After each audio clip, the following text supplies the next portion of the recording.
नमस्कार. जय माता तुळजाभवानी प्रसन्न. नवरात्रीचे खूप जणांना प्रश्न आहे नवरात्रीचा की घट कधी उठवावा, अष्टमीला, नवमीला की दसऱ्याला. याबद्दल खूप काही गैरसमज आहे. पण नवरात्रीचा घट हा त्यांचा कुलाचार हा महत्वाचा असतो.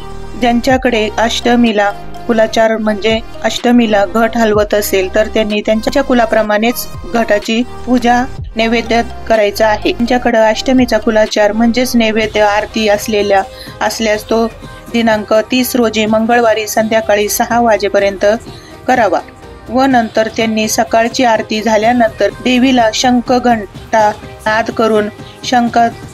नाद करून उठवाव्या व अभिषेक करावा. देवी उठवताना काळजी घ्यावी की घट हलू नये. तुमचा जर अष्टमीला कुळाचार असेल तर तुम्ही देवीला नैवेद्य अर्पण करू शकतात, अभिषेक करू शकतात. फक्त तुम्हाला घट हलवायचा नाहीये. अष्टमीला देवी उठल्यानंतर अभिषेक करून देवी पुन्हा घटावर उभी ठेवावी. कुळाचाराप्रमाणे नैवेद्य दाखवावा, आरती करावी, कुमारिका पूजन व भोजन करावे. ही झाली अष्टमीच्या दिवशी ज्यांचा कुलाचार असेल त्यांच्यासाठी माहिती.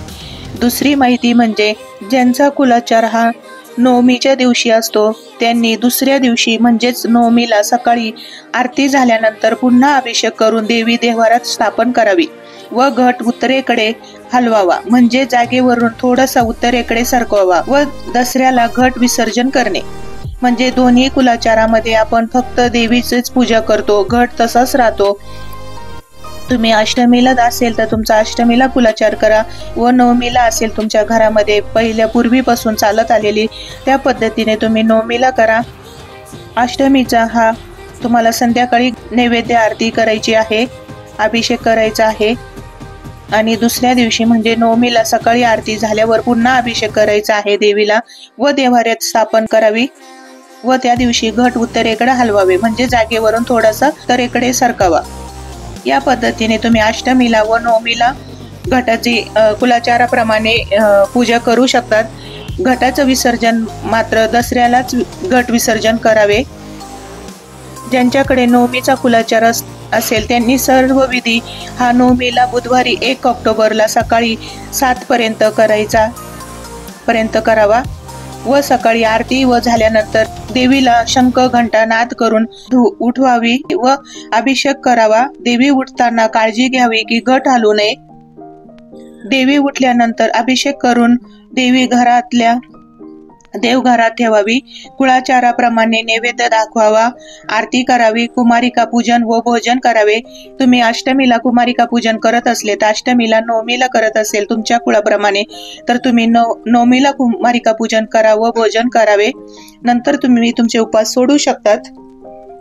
घट उत्तरेकडे हलवावे म्हणजे जागेवरून थोडा उत्तरेकडे सरकवावा व दसऱ्याला घट विसर्जन करावे. म्हणजे दोन्ही दिवशी अष्टमीला तुम्हाला सेम पद्धतीने घटाचे विसर्जन करायचे आहे, दसऱ्यालाच पण हलवायचा तुमच्या कुळाचाराप्रमाणे तुम्ही हलवू शकतात. अष्टमीचा कुलाचार हा संध्याकाळी असल्यास सोमवारी करणे आणि सकाळी असल्यास तर मंगळवारी करणे.